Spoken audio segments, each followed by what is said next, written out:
Welcome back to Plan Like a Boss. Let's be real for a second. Social media can feel like you're shouting into the void. You're posting consistently, you're following the trends, you're even using all the right hashtags. But it still feels like no one is seeing your content. If you've ever caught yourself wondering, am I doing something wrong? Is it me? You're definitely not alone.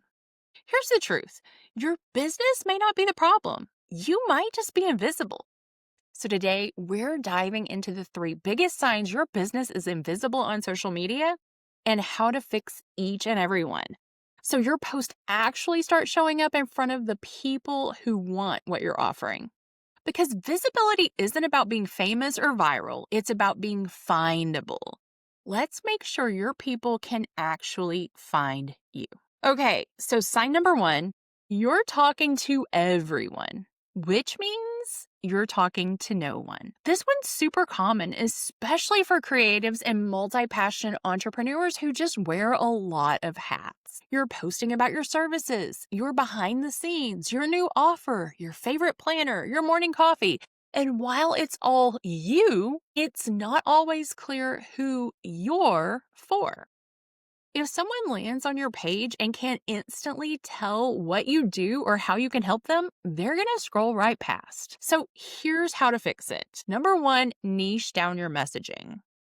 Pick one audience and one core problem you can solve.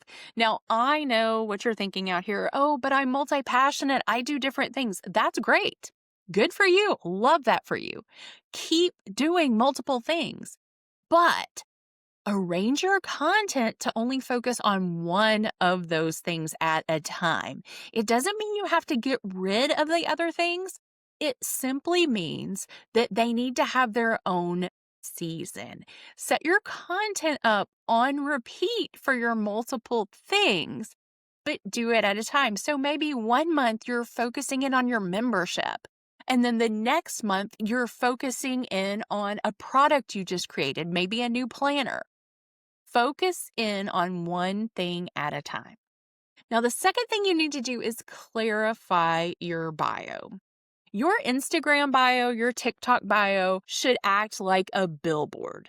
If I read it, I should know exactly who you help and how you help them. This needs to be optimized for search, so no emojis. I know there's a limited character count. Instagram is 150 characters. Twitter's 160. Facebook is 255. You get the point. But emojis don't work with SEO. They're not words. They can't be read by search engines. So instead of using those emojis to shorten it up, make it concise and make sure your bio tells people exactly what it is you do and use the words that they're out there searching for. And then number three, start every post with your reader in mind. Instead of, I'm so excited to announce my new course, try something like, if you've been struggling to get found online, this is going to change everything. See the difference? The first one is about you, and the other is about them. When you speak directly to your ideal client's needs, they stop scrolling and start listening. And that's the first step to visibility. Okay, sign number two. You're creating for the algorithm instead of your audience. Listen, I get it. The algorithm feels like this mysterious, ever-changing beast that we all have to please. You post a reel that flops and you immediately think, okay, maybe I should try trending audio. Then that one doesn't work either. So you switch to carousels, then stories, then back to reels. It's exhausting. But here's the thing. The algorithm's goal is to show people content they engage with. So if you focus on creating for humans first, the algorithm will follow. This is exactly what happened in the SEO world. Everyone was creating for the Google bots. Content was terrible, and then the helpful content update came out, the very first of many. And all of these huge websites tanked. My coffee website, which was making me tons of money in affiliate income, It is out there in the Google graveyard somewhere because it's based on these old SEO practices. And I leave it out there on purpose so I can show you what not to do. Create content for humans first. So here's what that looks like. Stop chasing trends. You don't need to dance or lip sync unless you want to, in which case, good for you. Do it. Start creating value-based content. Teach, inspire, or simply start a conversation. And then use Instagram SEO.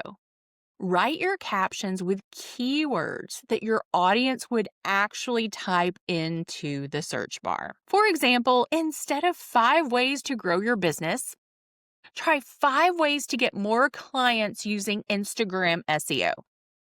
Now your post can actually show up when someone searches that phrase.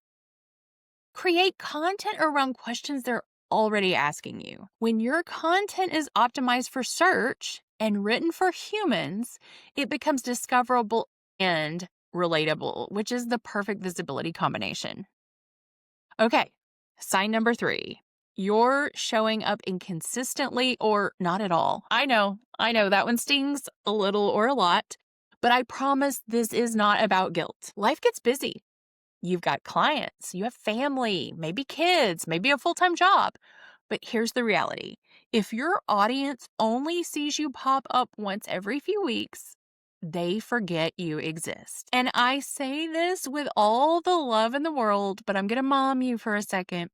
Inconsistency kills visibility. That is why even when I was going through chemotherapy, I was still posting to Instagram every single day, except I wasn't. As a matter of fact, I wasn't on Instagram for about 3 months because I just couldn't with chemotherapy. But I knew I was about to go through something huge. So I planned out a strategy beforehand and I implemented the systems to execute that strategy. I batch filmed 3 months worth of content.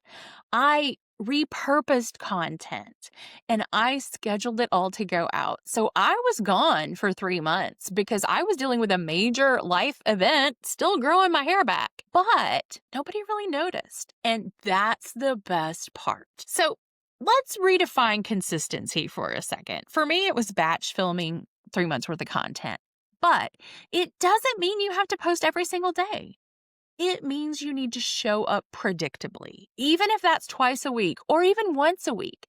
As long as it's consistent, people know when to expect you. Now, here's how to make it sustainable. Batch your content. Just like I did with my content before I started my cancer treatment, set aside 1 day a month to create all of your posts for the entire month. Reuse and repurpose. Take 1 blog post or podcast and turn it into 5 social media posts. You can then share this same post across Instagram, TikTok, YouTube Shorts, because here's the deal. You have different audiences on each platform. So you're not going to be repurposing to the same people over and over and over again. Then plan ahead. Visibility doesn't happen by accident. It's built into your workflow. Once you get your systems put into place to have consistent visibility, everything will start to happen automatically. And when you show up consistently, your audience learns to trust you. They start looking for your name in their feed. They want to watch your stories. That's when visibility starts compounding. So, let's recap for a second. You're talking to everyone instead of your ideal client. Stop. Niche down. Make sure you're focused on your exact ideal client. If you've been creating for algorithms and not humans, stop that immediately. Take the question that you've been asked most in the last week and create content around that right now. And if you're showing up inconsistently, start working on a system that will help you be consistent. Now, if any of those made you nod your head a little, good, because now you can fix it. And here's the good news. You don't have to figure it out alone. Inside my membership, Creative SEO, I teach you how to turn your social media into a visibility machine without having to spend hours online or chasing every new trend. Because you know what? I'm a 48-year-old woman and I'm not going to be dancing on TikTok. And best of all, in my membership, you get the systems and the support you need to implement that visibility plan. We focus on strategy, not stress, on visibility that lasts, not vanity metrics. So if you're ready to stop feeling invisible and start getting found by the people who actually want what you offer, check out Creative SEO. The link's in the show notes. Thank you so much for tuning in today. If this episode hit home and maybe made you feel a little bit seen, send it to a friend who's been struggling to grow on social. And if you haven't hit subscribe yet, please do so you don't miss the next episode in our visibility series. And until next time, remember, visibility doesn't happen by accident. It happens when you show up and plan like a boss.